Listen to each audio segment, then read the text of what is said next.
So from the second that you start telling people that you're engaged, you're going to get a million questions. You're just bombarded with like, so where is this? And when is this going to happen? And have you made your guest list? And did you do this? And are your invitations out? Like, I mean, just the most crazy things. Are you having kids? Like, yeah, when do you want to have kids? Yeah. Like, I just got the ring. Let me look at it for a second. Hold on. You name it, and people are going to start asking about it. But what we're going to tell you to do is just pause. Just take a big pause. Enjoy this second. There are some people that do jump right into planning, and that's fine. There's some people that start planning even before they get an engagement ring, and that's fine too. Like, there's no right or wrong ways to do things. But I can tell you, don't feel like you need to be moved to start planning a wedding just because everybody's asking questions. So just pump the brakes, enjoy it. Get a hang of saying my fiance and doing all of those kind of things, and then jump into planning when you feel that it's right. So in this episode of The Aisle, myself and Kelly from the BTS team are going to be breaking down all of the important things that you should be focused on right after you get engaged. And again, we're not talking about starting a Pinterest board and setting a date and planning your budget. We're talking about things as a female that you should be doing. Life things. Yeah, yes. Things that actually matter. Absolutely. So before we get into all of this, we're going to start with some real life updates. For me, life has been kind of calm. We always have a crazy beginning of the year because all of the kids' birthdays are in the first 2-3 months of the year. So we've already gone through Gabriel's birthday. We went through my sister's birthday, my oldest daughter's boyfriend's birthday, my grandma's birthday. We went through my oldest daughter's birthday. Oh my God. And then now my youngest daughter, and then mine is coming up right now. So we have those celebrations going. This is like her first year where she really is like understanding that it's her birthday. And of course her dad is like going all out on this. So he literally this morning came with me to drop the kids off at school so that he could talk to the teacher about what's allowed to be brought to school and what's not. He's just like taking this really, really seriously, which is great. It's great. We love it all. But she's both of our third kids. And so for me, it's like worn off. Like I did that for my oldest, my second one, every now and again. And then for her, I'm like, it's fine. It's another year. But not her dad. So that's what's going on there. CJ. Yeah, he's all in. My birthday is the day after hers. We're not doing anything crazy. We actually kick off a really, really, really busy month. We have 4 weddings and a baby shower all within 1 month. And let me tell you, there's like no detail spare out on any of these. No. Like they're all so good. Straight fire. It's crazy. So that's what's going on there. Kelly, what's going on in your personal life? Really for the first time in a long time, we don't have much social plans. And it's weird. Like it's kind of boring, but my husband and I really kind of made the plan this year to really just like hunker down, work, focus on our baby, and just kind of hang out, settling in, which it feels good. But like I said, I'm the person that needs stuff to look forward to, so I'm shifting my mindset to just romanticizing like some more smaller things, like Sundays off with my family, walks, my morning coffee, all those things. Mm-hmm. Other than that, I've been like really hardcore in my postpartum fitness journey. Yes, you're killing it. I'm literally killing it. So good. This girl and her abs poking through. I'm like, goodness, she's doing so good, guys. Yeah, feels good. So summer, better watch out. Yes, absolutely. And it's funny that you said like you guys are really just kind of focusing on the smaller things. Yeah. Like once you get the hang of this, you're never going to want to go back. I know. Like everything is so overwhelming after that. Like after you really enter this season of life, like you'll have like a little stint of people like, oh, let's do this, and you'll go and you'll be like, like I'm overwhelmed. I'd rather be at home with my child. Yeah, But he's a busy boy. Big shift, but it's really good. I'm happy for you guys for sure. For BTS updates, like I said, we're just really entering into this crazy time frame for BTS throughout March. April, we have a lot of travel. It's just going to be absolutely amazing. We just finished our first local wedding in Scottsdale. Kelly was the lead on that. That was a good one. It was like a really good kickoff to our Scottsdale weddings. The planning process on that one was a little bumpy. The couple, bride and groom, were on the same page all the time, but then one of the moms wasn't, and she was the actual like puppeteer and everything, and we just didn't know. So there would be a lot of planning done, and she wasn't around or present. and then she would pop in and it was like, undo Change everything that we've everything. just done. And so it'd be like, okay, like it was like a very jerky kind of process. Yeah. And I think hard for the couple too. Yes. It's not really what they originally planned and envisioned. So it's always hard when you have that outlier with such strong opinion. And also that kind of takes the wheel. I think that is hard for you as a bride. Yeah, it was, because I just kind of noticed like the spark like diminishing in our bride. But she had an incredible day, and that's like the plus side of it. And the reason I like to share like these more kind of behind the scenes stories is because a lot of people go through them. So getting into this, it's like you kind of get blindsided because you think of wedding planning going a certain way, but when there is an outside factor, especially when it's from the other side of the family, you're not really sure and conditioned on how to move with these things, so it can kind of throw you for a loop. But the moral of the story is that everything turns out amazing. Oh, so they had the best day. Everything worked out great, and spirits were great all around. Yeah. It was really good. And then we have a baby shower coming up. Again, we've had so many social events lately, which has been great. And the theme for this one is Silly Goose. And it's so fun. Like, it's it's so fun. So that's what's going on over here. Right now, I think we are ready to jump into the main part of the segment. So let's talk about all of the things that really matter after getting engaged. I feel like nobody really has created like a manual or like a playbook on things to get into. So I want to start off with a few different categories. So one, how to celebrate and how to like really get into like this great kind of feeling. Two, how to take care of business. Like there's important things you need to do. Taking care of business. And then three, how to prepare for this next part of your life. So we're breaking it up into those three parts. First off, getting into the celebration of everything. When you take a second, you want to make sure that you're doing everything your way. You want to celebrate the way you want to celebrate. So if that means a huge engagement party, then that's what that means. If it means nothing, that's what that means. But you want to make sure that the overwhelming questions, like we had mentioned in the intro to this, are not overwhelming you to act and to move into a certain way. So a couple of things that I would recommend in like this celebration kind of point, aside from like stop and do nothing, because that in itself is like a big celebration. You want to plan an engagement party the way that you feel that this is. So whether it's like your closest friends, maybe it's the people you're going to have in your bridal party, maybe they come over for pizza, maybe it's a huge formal engagement party, maybe it's something that's just you and your new fiance. Like whatever it is, I feel like it's important to set something and plan something in your own comfort level to rejoice over what's going on, because it's a big step and these are moments that deserve to have moments, really. I think you want to take photos during this time. I think that there's so many times that things pop up, like even if you're on social media, like this time last year, like those are big things to think. So most likely you have photos from your engagement, like the proposal. Most likely you're going to get engagement photos done. But like the time, like when it's just you and your fiance, or even just you as a woman becoming this new title, I think it's important to capture. So I recommend just doing some kind of photos during this. And that's pretty much it. What about you? Yeah, I'm a big person in like writing things down, journaling. So kind of just like start a notes app on your phone, or maybe like a little engagement book. I did this throughout my engagement, throughout my wedding planning, pregnancy, everything. So you can start like a little photo album, but yeah, I just kind of start collecting things as like a keepsake, because then you have that to remember forever. And like also you're so like on cloud 9 when you do get engaged. It's so exciting, it's overwhelming, but like you just have this like new like incredible like love for your partner, where you're like, oh my gosh, this is like the love is deeper. The love is deeper. You're actually like formally imagining things on a bigger picture, like you're thinking of your future together, even more so than you already were. So yeah, just kind of like time capsule that, capture it, because I love going back and like putting myself back in those feels and those fresh, exciting emotions. But yeah, have an unplugged weekend together too.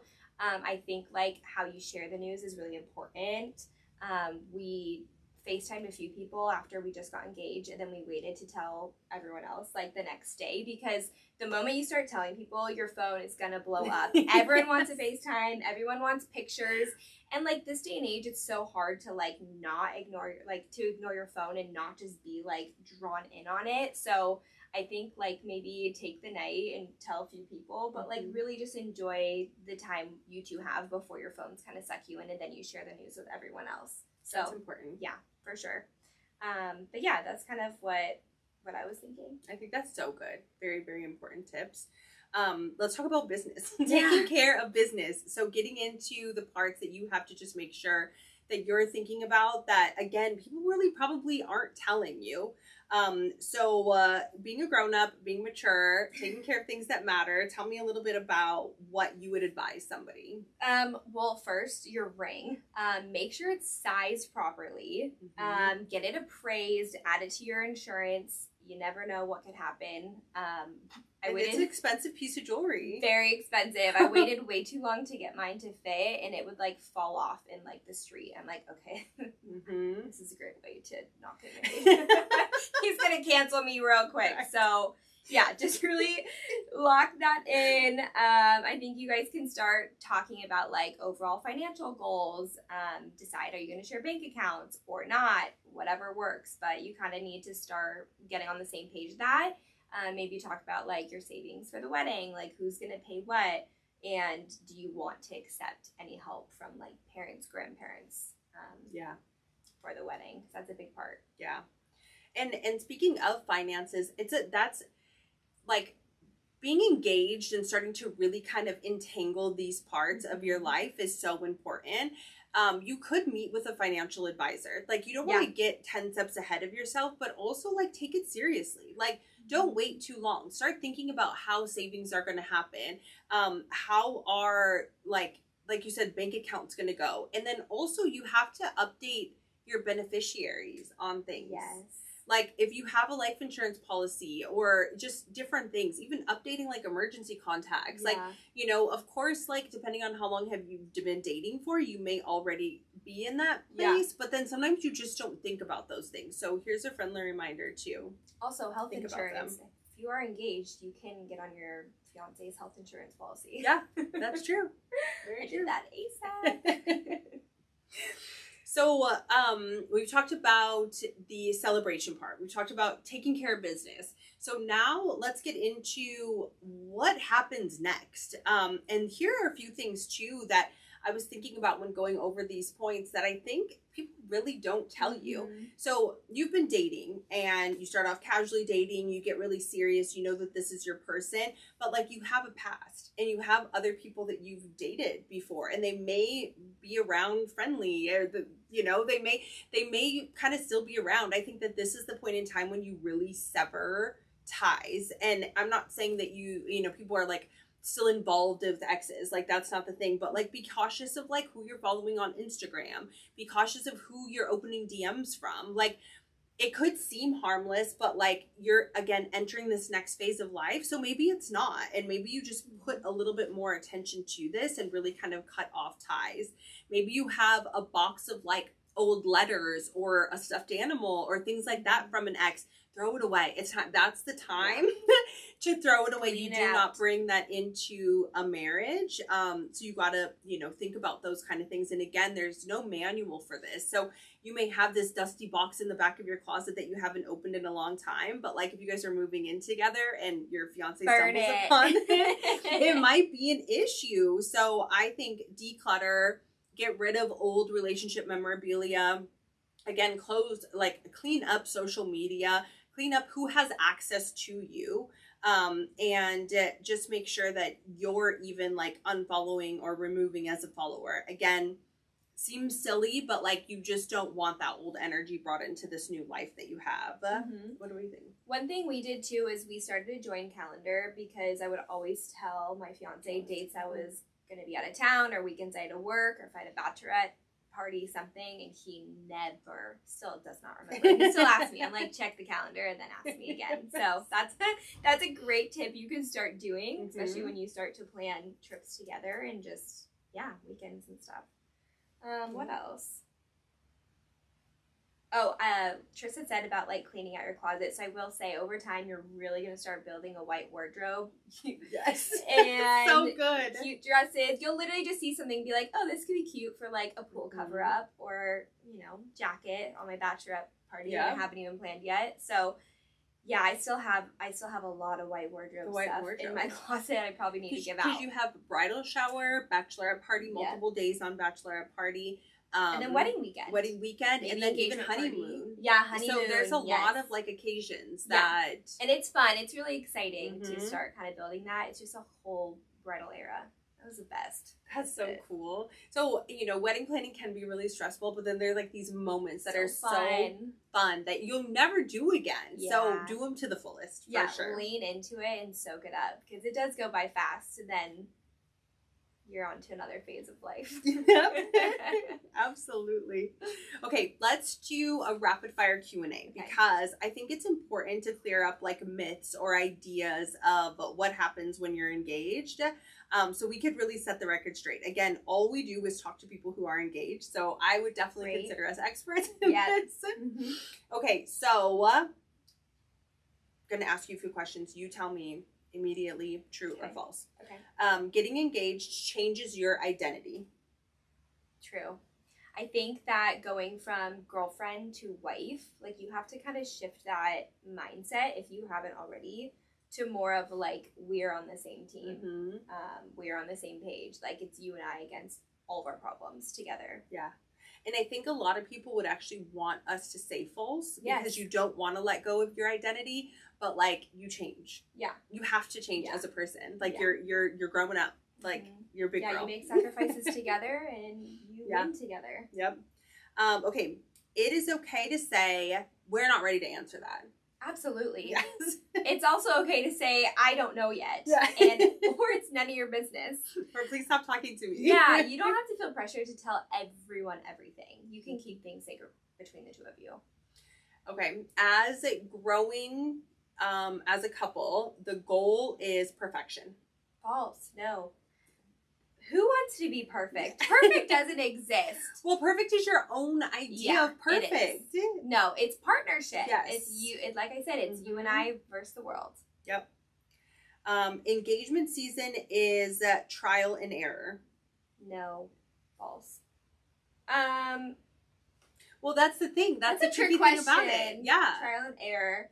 Like, it is, but it's not, but like on a small scale. I think on a big scale, it's definitely not trial and error for like, is this going to work out? Like, no, you need to know that before. No, it's true. It's true. And that's another one too, is like, you would want us to say one thing or another. Yeah. Like, you can say true. Yeah, it's trial and error because you're growing and you're changing and you're going to try something out. And if it doesn't work, that's okay. You don't call off the whole thing. You just try something else. But then on the other side of it, like, scale, you got to grow up and like know what you want. Yeah. So yeah, true and false. I feel like we've seen a lot of weddings either being called off or like divorced pretty quick. So that kind of trial and error, I think, is not for engagement season. You should know that before you get married. Yes. Getting engaged fixes any relationship problems that you have. No, that's false. And that probably goes back to the last statement we said. No, it makes it worse. Like, it doesn't fix everything. Like we said, like, you're planning your life with this person you're getting engaged to. Yeah. Whether you want to have kids or not, like, there are bigger life things that are gonna come up. So it's not something to just test. It almost like magnifies issues that could come up because when you are planning a wedding, you have a lot more stress on your plate. Oh, yeah. And so that can really magnify, like, it just puts pressure. It definitely puts pressure on you too, whether like, if it's going to work or not when you're thinking in the long run. Like, if you don't get along with your mother-in-law and when you're dating, you're not going to get along with her during wedding planning, and probably not in the rest of the seasons. Yeah. Like, it just gets more and more intense. Yeah. Ugh. Okay. Yeah. Okay. Wedding stress reveals how you handle conflict as a couple. Yes. True. Yeah, true. Because you're both, like I said, your problems are his problems and vice versa. So how you tackle that together as a team is really just going to help you guys in the long run. That's it. So I hope you guys took a lot of notes on this episode, because again, there's no playbook for this kind of stuff. It's a lot of just kind of figuring it out as you go, and a lot of like, dang, I wish somebody would have told me that. So like, here we are telling you that. So really behind the scenes. Yes, this is what we have for you guys today. So thank you so much for walking down the aisle with us. We have new episodes out every single Tuesday. If you could leave us a review and a 5-star rating, it really helps get things into circulation. Yes. And you can find us on Google Play, Stitcher, Apple Podcasts, really everything, Spotify that has podcasts, we're on there. So thank you so much. Bye. Bye.